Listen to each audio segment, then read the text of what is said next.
Hello guys, welcome back to Ultra Legend. Today we're going to be doing an unboxing review of this UGREEN USB 3.0 to SATA hard drive adapter. So this essentially allows you to plug in your hard drive, SATA hard drive or SSD into your computer via the USB cables, or you want to just plug it in your laptop or other devices. With this, it's actually possible to actually use your hard drive with other devices. So we're going to get this unboxed. So you get a tab over here and we're going to just pull that out.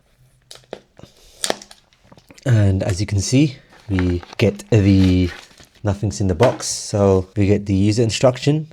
Then most importantly, we got the cable itself. So even got some notes.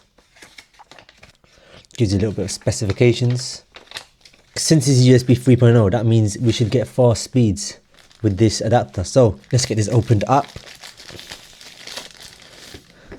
And as you can see, this is what we get. This is the UGREEN USB to SATA adapter. So I got this from AliExpress for literally only a £5, bargain. Let's remove this tie.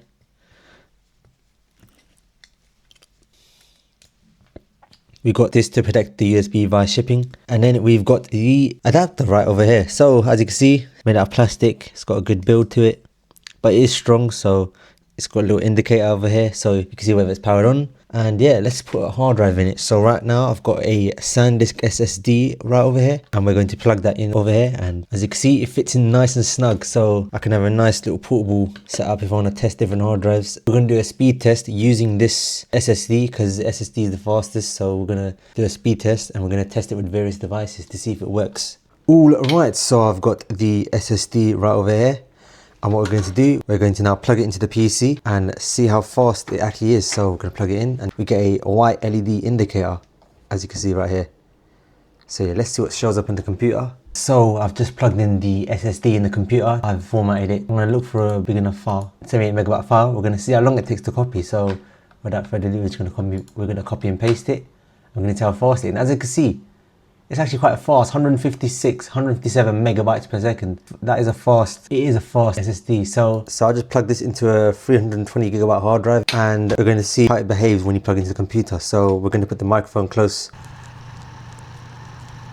And it works completely just fine, and it's a completely healthy drive. We're going to see how it shows up in Windows. Alright, so we see the hard drive showed up in the folder, and as you can see, we can see all the files that I've got. So I've got a lot of my video renders in here, just literally a backup drive. So it plays just fine, as you can see. It performs really well. So what I want to try now, if I can plug it in to my mobile devices like my iPhone and iPad, I'm going to see how it behaves when you plug it into an iPad. The only problem is this hard drive is NTFS, so it might not show up properly. We're going to try it anyway. Alright, so I've got the SSD right over here and the UGREEN adapter. And what I'm going to do, I'm going to now plug this in to my iPhone. We've got the Files app over here and we're going to see if it actually shows up in the Files app. So I've got the UGREEN adapter with my SSD and we're going to see if it shows up. So I've got an OTG cable right over here. We're going to see if it lights up, and as you can see, you see the light. We're going to see if we see the drive in the phone. So I was kind of hoping it would work, but nothing is really showing up. So what I'm going to do instead, I'm going to unplug that. So the hard drive probably won't work because this is on an NTFS file system. So I might have to reformat it to FAT32 or exFAT for it to work. Right, so I've got an iPad right over here and we're going to see if we can actually get the hard drive plugged into the iPad. So yeah, with a moment of truth, we see a sign of life, we see a light. Because this iPad actually provides more power to the SSD and the hard drives, so we're going to let it boot up. We're going to see if it shows up. If it does not show up, I might need to reformat it in a different file format system. So yeah, no sign of life, unfortunately. Alright, so I've reformatted this drive as an exFAT format, so hopefully we should actually get it up and running now on this iPad. So, and no, we do not get any sign of life on the iPad. Can't see, this will not work on the iPad. Maybe it's the type of file system, or because we formatted it as exFAT, I couldn't get it as FAT32. Maybe it's this UGREEN, it can't recognize SATA drives, or it doesn't have enough power. SSDs do not use much power at all, so I'm guessing it's format issues. So yeah, we are powering up this, but I'm not sure if this is being powered up at all. So we might just be getting no power. So unfortunately, we could not get it working on the iPad, but it does work really well on the computer and it's quite fast as well to copy to, 100 megabits per second. That might just be limited to the speed of this drive. I haven't got any faster SATA SSD to test it with, but I'm sure it would be faster if you have a faster SATA SSD. So yeah, I'm going to say this is a very good device if you just want to get. This will probably work well with your MacBook and